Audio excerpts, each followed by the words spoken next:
देखिए, हमारा राज्य में जो नियम है 1950s का जो नियम है बहुत सख्त नियम है।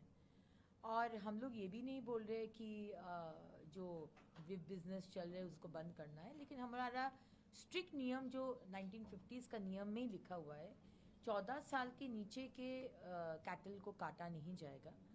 और जो कैटल एकदम ही असुस्थ है या अपाहिज है या एज हो गया है, उसको पर्टिकुलर ऑफिसर्स उनको सर्टिफिकेट देना होगा। तो सर्टिफिकेट अगर आप लोग दिखा सकते हैं तो इसमें तो कोई प्रॉब्लम नहीं है। लेकिन 1950s का जो आइन हमारे राज्य में है वो दूसरे राज्य में नहीं है, और ये राज्य में बहुत सख्त है। ये अलग बात है कि अभी तक वो आइन लागू नहीं किया गया था, क्योंकि पिछला सरकार बहुत सारा आइन नहीं मानते थे, वोट बैंक का हिसाब करते थे। लेकिन इस सरकार में वो नहीं होगा, क्योंकि हम लोग काउस को माता भगवान समझते हैं। तो ये थोड़ा सा सेंटिमेंटल इशू भी है, लेकिन नियम तो सबके लिए एक ही है। आज अगर आवाज़ बंद करने का जो 50 डेसिबल के अंदर में जो करने का जो नियम है वो तो सबके लिए है, वो तो सिर्फ कुछ पर्टिकुलर धर्म के लिए है नहीं है। पब्लिक रास्ता, पब्लिक का जगह बंद करके पब्लिक को असुविधा करके, वो सबके लिए है। ये कोई धर्म या कोई पार्टी या कोई रंग देखकर नहीं है। तो नियम सबके लिए सेम है। ये हम धन्यवाद देना चाहते हैं तोहा सिद्दीकी को कि इस जो स्टैंड अप लिए हैं।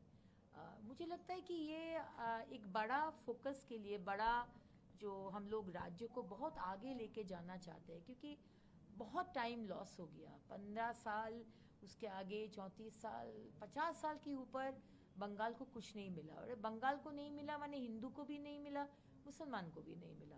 तो आइए सब एक साथ थोड़ा सा कॉम्प्रोमाइज, थोड़ा सा एडजस्टमेंट करके राज्य को आगे लेके जाए सब, ताकि हम लोग का, हमारे संतान लोग का, सबका अच्छा हो, सबका भलाई हो। दीदी, सरकार बनने के बाद आज पहली बार मुख्यमंत्री उत्तर बंगाल गए हैं और वहाँ उन्होंने एडमिनिस्ट्रेटिव मीटिंग के साथ साथ विभिन्न विषयों पर आज बैठक की है। आप भी उसमें ऑनलाइन सम्मिलित थी, थोड़ा हमें बताएं कि मैंने किन किन विषयों को लेकर के आज जो बैठक हुई। बहुत विषय को लेकर बैठक हुआ, और इतना माइन्यूटेस्ट पॉइंट को लेकर माननीय मुख्यमंत्री जी आज बैठक लिए। पहले तो धन्यवाद देना चाहते हैं माननीय मुख्यमंत्री जी को कि आज उनका जो पहला प्रशासनिक बैठक वो उत्तर बंगाल से शुरू किए। जो उत्तर बंगाल 15 साल बहुत ही वंचित हुआ है। पिछला सरकार उत्तर बंगाल को सिर्फ कुछ नहीं दिया है और सिर्फ प्रॉमिसेस दिए थे। तो पहला बैठक वहाँ करने के लिए बहुत बहुत धन्यवाद माननीय मुख्यमंत्री जी को। और उसके साथ साथ जो पॉइंट्स उन्होंने उठाए, माने माइन्यूटेस्ट पॉइंट, आज पानी का समस्या, आज ड्रेनेज का समस्या, सामने मॉनसून है, तो हमारे डिपार्टमेंट को पूरा देखने के लिए आवेदन किए हैं, ताकि पिछला बार जो बड़ा संकट हुआ था नॉर्थ बंगाल में, वो इस बार एकदम ही ना हो। रास्ता का प्रॉब्लम, आज हमारे चाय के जो कर्मी लोग हैं, टी चाय बागान के, उनके लिए जो योजना जो कंप्लीटली उन लोग को धोखा दिया पिछला सरकार, उनके लिए ये करना, डेवलपमेंट का काम करना हर विषय में। हॉस्पिटल बनाना है, एक एम्स आएगा, आईआईएम आएगा, एक आईआईटी होगा। इसका विषय में जमी अधिग्रहण करके एमएलए एमपी के साथ। और ये सबसे अच्छा लगा कि ये प्रशासनिक बैठक में दूसरे पार्टी के भी, विरोधी पार्टी के भी एमएलए लोग थे, क्योंकि ये तो सच है 15 साल हम लोग को कहीं कोई भी प्रशासनिक बैठक में बुलाया नहीं गया है। तो फिर आसनसोल दक्षिण का उन्नयन मुझे मेरे बिना ही हो सकता है? ऐसे कैसे हो सकता है? आज माननीय मुख्यमंत्री जी ये बोल दिए है कि हम लोग सबका आइडियाज चाहिए, सबका योगदान चाहिए, जो होना है सबका साथ सबका विकास। तो बहुत ही अच्छा बैठक हुआ। सारे डीएम अधिकारी, chief secretary, home secretary, everybody, सब कोई था उधर, और सांसद भी थे। बहुत अच्छा हुआ बैठक। दीदी, आज शाम को नवान्नों में सीएम रहेंगे, साथ ही एमओएस, यूनियन एमओएस सुगंध मजूमदार, जो बॉर्डर फेंसिंग वाली विषय है, जमीन एक्विजिशन को लेकर के, उसी को लेकर बैठक है, क्या कहेंगी? और कितनी तीव्र गति से ये जो फेंसिंग वाला काम है आपकी सरकार में? देखिए, हमारे संकल्प पत्रक में ही हम लोग बोले थे कि हम लोग डेडलाइन दे दिए थे, इतना दिन में अन्नपूर्णा योजना का जो बेनिफिट आपको मिलेगा, इतना दिन में 7th पे कमीशन चालू करेंगे, इतना दिन में हम लोग इंटरनेशनल फेंसिंग शुरू कर देंगे। और वही हुआ है, एक भी बिफोर टाइम सब कुछ हो जा रहा है। हमारे मुख्यमंत्री इतना फास्ट और इतना डायनामिज्म से काम कर रहे हैं। और ऑलरेडी ये बता दिया गया है, आज भी बैठक है, जिस तरह से पिछला सरकार, बंगाल के लोग सिर्फ नहीं, सारे भारत के सिक्योरिटी को लेकर इतना खिलवाड़ कर दिए हैं।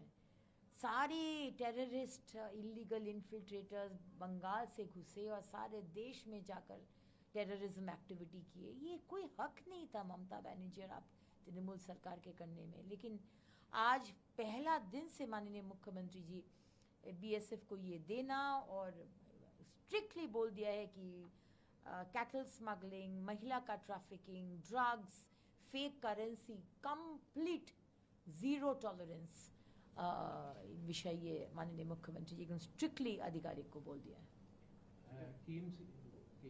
केएमसी ने अपने निर्देश के अनुसार जो भी इलीगल सिटी में कंस्ट्रक्शन हुआ है उसमें जो नाम आ रहा है अभी अभिषेक बनर्जी के घर का, जो नोटिस दिया गया है, क्या कहेंगे दीदी इसको लेकर?